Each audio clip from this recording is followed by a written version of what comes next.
Avenue Supermarts limited के बारे में बात करेंगे, जिसको हम डीमार्ट के नाम से भी जानते हैं।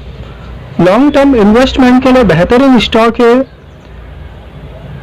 इस स्टॉक ने अब तक इन्वेस्टर्स को बहुत ही अच्छी वैल्यू क्रिएट करके दी है और आगे भी ये स्टॉक बहुत अच्छा वैल्यू क्रिएट करके देगा। बहुत शानदार स्टॉक है लॉन्ग टर्म इन्वेस्टमेंट करने के लिए। पिछले एक दिन में इस स्टॉक ने 0.74% का रिटर्न दिया। पिछले 5 दिन में 0.78% का रिटर्न दिया। पिछले एक महीने में 11.17% का रिटर्न दिया। पिछले 6 महीने में 26.61% का रिटर्न दिया। ईयर टू डेट मतलब कि 1 जनवरी 2021 से अब तक 42.05% का रिटर्न दिया। पिछले एक साल में 76.93% का रिटर्न दिया और पिछले 5 साल में 542.24% का रिटर्न दिया। तो इस स्टॉक में इन्वेस्टर्स ने पिछले एक दिन में पोजीशन बनाई, पिछले 5 दिन में पोजीशन बनाई, पिछले एक महीने में पोजीशन बनाई, पिछले 6 महीने में पोजीशन बनाई या ईयर टू डेट पर पोजीशन बनाई या 3 साल पहले पोजीशन बनाई थी। इन्वेस्टर्स ने इस दरमियान जब भी पोजीशन बनाई वो इस स्टॉक में प्रॉफिट में ही बैठा हुआ है।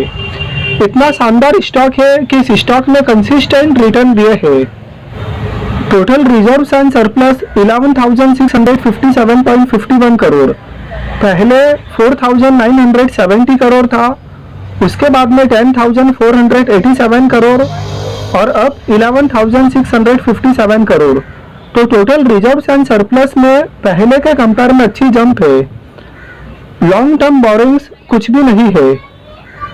पहले 246 करोड़ था, उसके बाद में 125 करोड़, उसके बाद में 0 और अब 0। तो लॉन्ग टर्म बोरिंग्स कुछ भी नहीं है।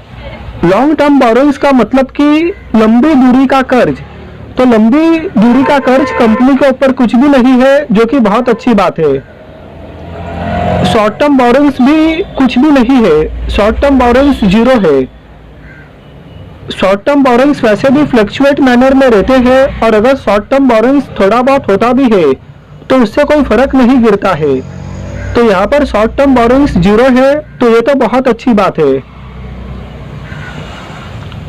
Cash and cash equivalence 1,431 crore, पहले 213 करोड़ था, उसके बाद में 92 करोड़ और अब 1,431 करोड़। तो कंपनी के पास में कैश एंड कैश इक्विवेलेंस भी पहले के कंपेयर में बहुत ज़्यादा है और टोटल एसेट्स 13,646.39 करोड़। तो एसेट्स में भी पहले के कंपेयर में बहुत अच्छा इम्प्रूवमेंट।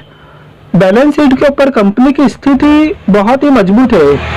मजबूत इसके लिए है क्योंकि कंपनी के ऊपर किसी भी तरह का कोई लॉन्ग टर्म बोरिंग्स नहीं है। जो लंबी दूरी का कर्ज है वो बिल्कुल भी नहीं है और शॉर्ट टर्म बोरिंग्स भी नहीं है। तो कंपनी पूरी तरह से एक डेब्ट फ्री कंपनी है और हमको लॉन्ग टर्म इन्वेस्टमेंट के लिए वैसे ही स्टॉक कंसीडर करना चाहिए जो कि पूरी तरह से डेब्ट फ्री कंपनी है। तो हाँ, एवेन्यू सुपरमार्ट्स पूरी तरह से एक डेब्ट फ्री कंपनी है। इस कंपनी का सेल्स अगर हम 2010 से देखना चालू करें, जैसे 2010 में कितना सेल्स रहा, 2011 में कितना सेल्स रहा, 2012 में कितना सेल्स रहा, तो 2010 में कंपनी का सेल्स था 1035 करोड़, उसके बाद में 1582 करोड़, उसके बाद में 2203 करोड़। आप देख सकते हो कि कंपनी का sales year on year basis पर इंक्रीज होते गया।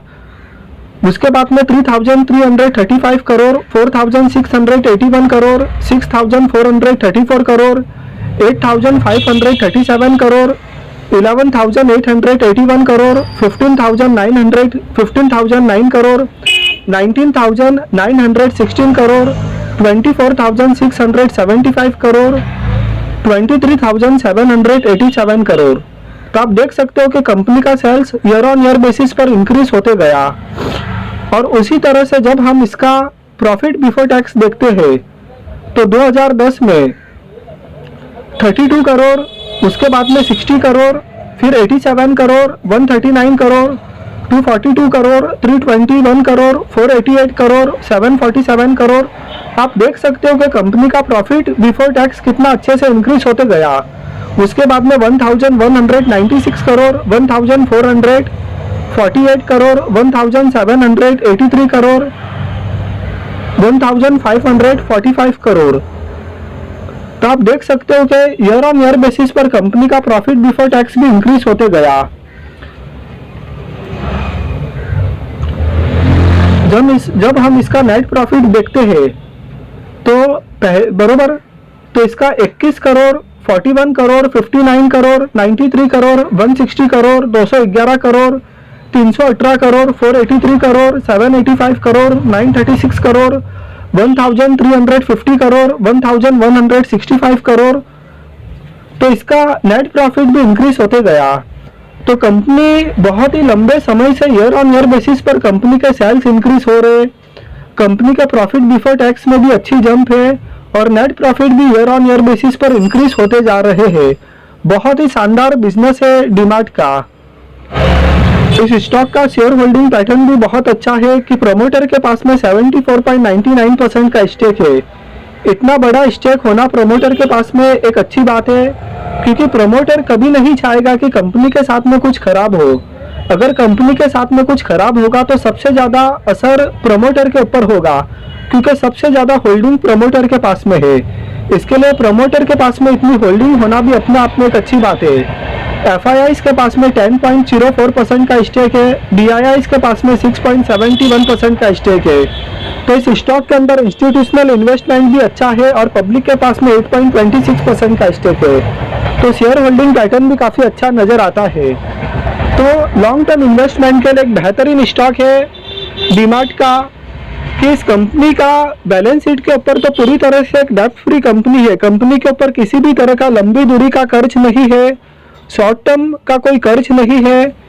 ईयर ऑन ईयर बेसिस पर कंपनी के sales, profit before tax, net profit increase होते गए और एक बहुत बड़ी लार्ज कैप की कंपनी है। इस स्टॉक का मार्केट कैपिटलाइजेशन 2 लाख करोड़ के ऊपर है और निफ्टी 50 में भी ऐसे स्टॉक है जिनका मार्केट कैपिटलाइजेशन 2 लाख करोड़ भी नहीं है। निफ्टी 50 में भी ऐसे स्टॉक है।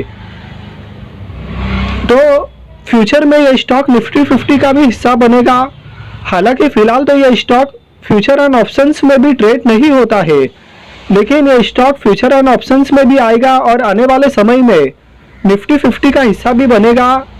ये स्टॉक इतना शानदार है। तो इस स्टॉक ने अब तक बहुत अच्छे रिटर्न दिए हैं और लॉन्ग टर्म इन्वेस्टमेंट के लिए एक बेहतरीन स्टॉक है। और इस स्टॉक ने अब तक इन्वेस्टर्स ने किसी भी समय जब इस इन्वेस्टर ने इसमें बाई किया है तो वो इस स्टॉक के अंदर प्रॉफिट में ही बैठा हुआ है, क्योंकि इस स्टॉक ने कंसिस्टेंट रिटर्न दिया है। तो आप अपनी एनालिसिस कीजिए, रिसर्च कीजिए, अपने फाइनेंशियल एडवाइजर से कंसल्ट कीजिए और उसके बाद अपनी पोजीशन बनाइए। वीडियो आपको पसंद आया हो तो लाइक कीजिए, चैनल को सब्सक्राइब कीजिए। Thank you.